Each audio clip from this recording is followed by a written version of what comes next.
decision.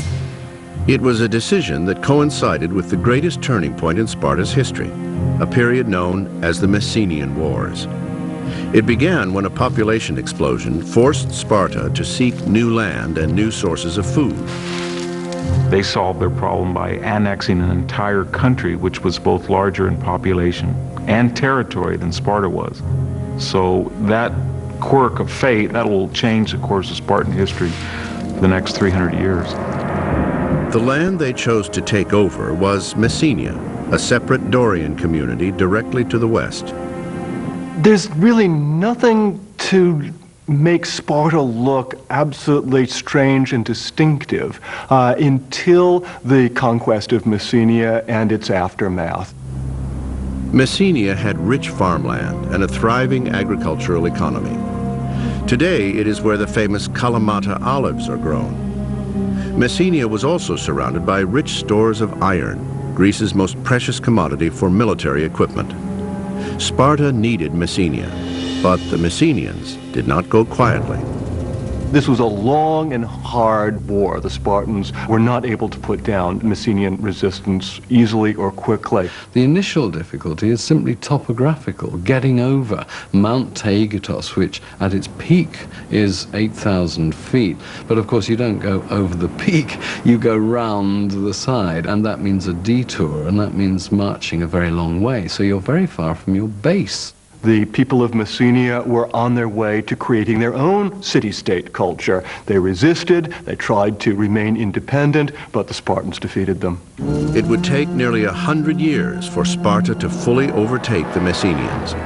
But by the 7th century BC, Sparta ultimately controlled 8,000 square kilometers and became the largest city-state in the Greek Empire.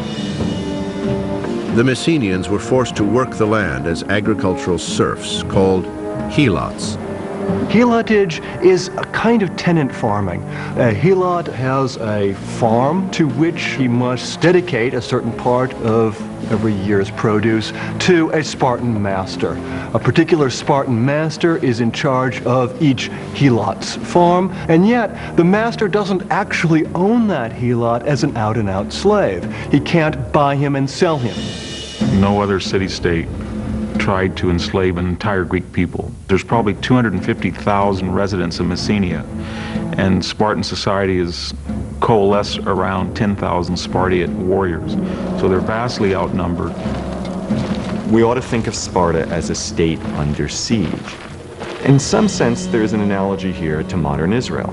Now, of course, there are many, many differences, but the Spartans and the Israelis have this in common, that they cannot afford the luxury of giving up their security needs. The situation called for the Spartans to remake their society from top to bottom.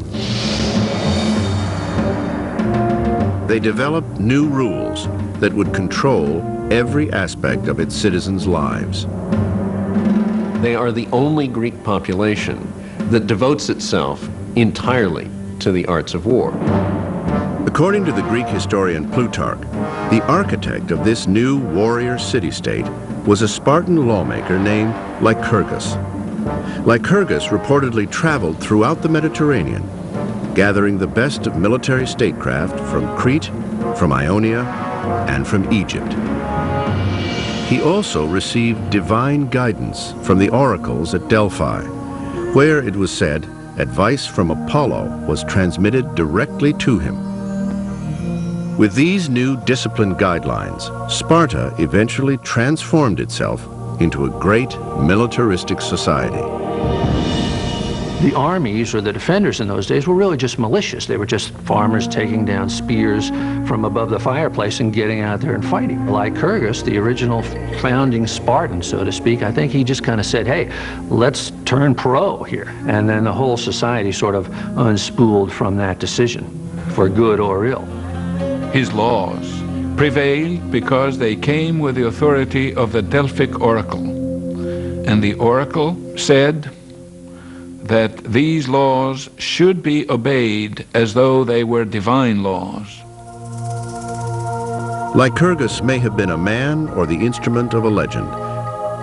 But in either event, the Spartans believed that it was Apollo's God-given wisdom that led them to create a master plan for Sparta. Their society was based on a pyramid of power. At the top were the roughly 10,000 men of the Spartan elite. They were called, in Greek, the homoioi, meaning the equals. In theory, each would have the same wealth and the same say in the government. The goal was to make a society of equals, an army that could fight and where there would be no dissension, a polity that had unity. Everything aims at homogeneity, similarity, if you will, and that is one of the keys to the Spartan system. We're going to have stability, we're going to have order, we're going to have obedience. Below the homoioi were the roughly 50 to 60,000 free people who lived throughout Laconia, mostly on the outskirts of the capital city of Sparta. They were called the perioikoi, the dwellers around.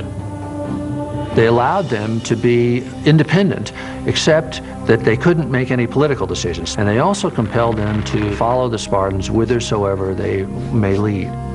The perioikoi were essentially a non-voting middle class that kept the homoioi prepared for war. The great bulk of the trade and the manufacturing, the craftsmanship that was necessary to maintain Spartan society, somebody had to make them weapons after all, was done by these perioikoi. They were the engine that made it all work because they freed the Spartan peers so that they had full leisure time to train athletically and every other way for war. All pursuits not essential to the new Spartan machine were abandoned. I think it's clear that one of the prices the Spartans paid for this solution to their problem was a cultural deprivation that they imposed on themselves. Because artistic creativity requires a degree of freedom that I think would have made them nervous. At the bottom, and outnumbering everyone else, were the helots. The wives and daughters of the Spartan elite ran their households. This system left the equals responsible only to the polis, their Greek city-state. They were willing to go to what turned out to be extreme measures to shape a state the like of which no one had ever seen before, and I suppose nobody has really seen since. In the decades to come, Sparta would devise a new system of government that would control every citizen from cradle to grave.